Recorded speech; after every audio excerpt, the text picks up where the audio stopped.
After 3 decades as a political outsider and clarion of the left, Jeremy Corbyn on Saturday won the leadership of Britain's opposition Labour Party with an emphatic victory and a programme that includes expanding the economy, scrapping nuclear missiles, and unpicking the centrist policies of his predecessors, including Tony Blair.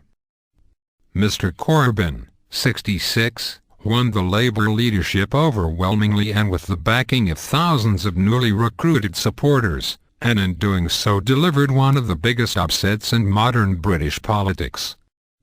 His success underlines the extent to which European political structures have been destabilized by the aftershocks of the financial crisis in 2008, with voters increasingly attracted away from the political centre ground, either to the socialist left or the nationalist right. However, Mr. Corbyn's programme, which includes nationalising energy and rail companies, has shallow support among fellow Labour lawmakers, a fact that suggests he may struggle to unite his party. Several senior party figures, including Emma Reynolds and Tristram Hunt, have already announced that they would not be serving in Mr. Corbyn's team, though another, Hilary Benn, promised to support him. On Saturday there were jubilant scenes after the release of results showing that Mr. Corbyn had won almost 60% of the vote, crushing his 3 opponents, Yvette Cooper, Andy Burnham and Liz Kendall. "We don't have to be unequal, it don't have to be unfair, poverty isn't inevitable," Mr. Corbyn told a cheering audience in a short acceptance speech. "Things can change and they will change," he added, decrying grotesque levels of inequality, and blaming the migration crisis currently sweeping Europe on the bitter legacy of going to war. One of his first acts, Mr. Corbyn said, would be to attend a demonstration in London to highlight the plight of refugees. Mr. Corbyn's perceived integrity and his willingness to speak his mind have struck a chord in a party in which many supporters were left disillusioned by the leadership of Mr. Blair, whose decision to join George W. Bush in invading Iraq poisoned his legacy. Yet Mr. Blair is one of only a handful of Labour leaders who has ever won a general election, and Mr. Corbyn's critics fear he will turn the Labour Party into a protest movement, rather than a realistic alternative to the Conservative government of Prime Minister David Cameron. "I am learning how to grit my teeth and bite my tongue," said one Labour lawmaker, who asked not to be named to avoid alienating Mr. Corbyn, speaking outside the conference centre where the results were made public.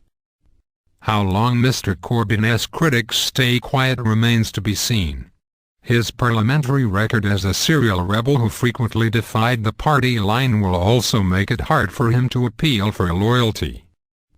Yet the scale of his eventual win may give Mr. Corbyn some time to establish his leadership. In fact, Mr. Corbyn, a vegetarian and teetotaler, had to be persuaded to run as the left's leadership candidate, and he nearly failed to make the ballot paper. To stand, Mr. Corbyn needed 35 nominations from Labour lawmakers, and he scraped enough together only when several of those who did not support him decided he ought to be on the ballot to broaden the debate within the party. Mr. Corbyn's victory was then helped by a rule change under which, for just £3, about $4.60, anyone could become a registered supporter and take part in the vote. The party, which had around 187,000 members before the May general election, has gained more than 105,000 since, plus an additional 112,000 registered supporters.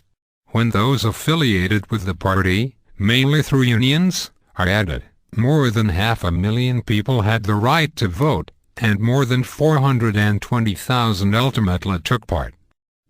On Saturday, political opponents moved quickly to condemn Labour's leftward shift. Michael Fallon, the Defence Secretary, described the opposition party as a serious risk to our nation's security, our economy's security and your family's security. Whether it is weakening our defences, raising taxes on jobs and earnings, racking up more debt and welfare or driving up the cost of living by printing money. Jeremy Corbyn's Labour Party will hurt working people, he said in a statement. More worrying from Mr. Corbyn will be internal critics, however. Stephen Fielding, professor of political history at Nottingham University, said that the emphatic nature of Mr. Corbyn's victory made it likely that his opponents would keep quiet for some months, and hope for him to trip up.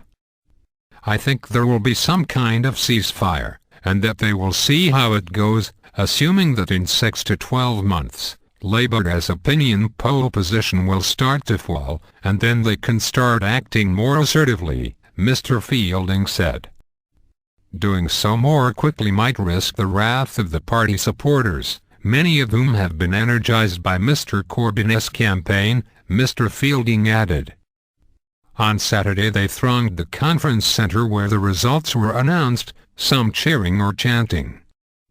Among those supporting the new leader was Sean Maher, a telecoms executive from London, who said he had lost interest in the party during the 1990s because of the policies pursued by Mr. Blair, whom he likened to a conservative. "What's the point of winning elections by being conservative?" he said. By contrast, Mr. Corbyn offers a great deal of hope, and it has been a long time coming.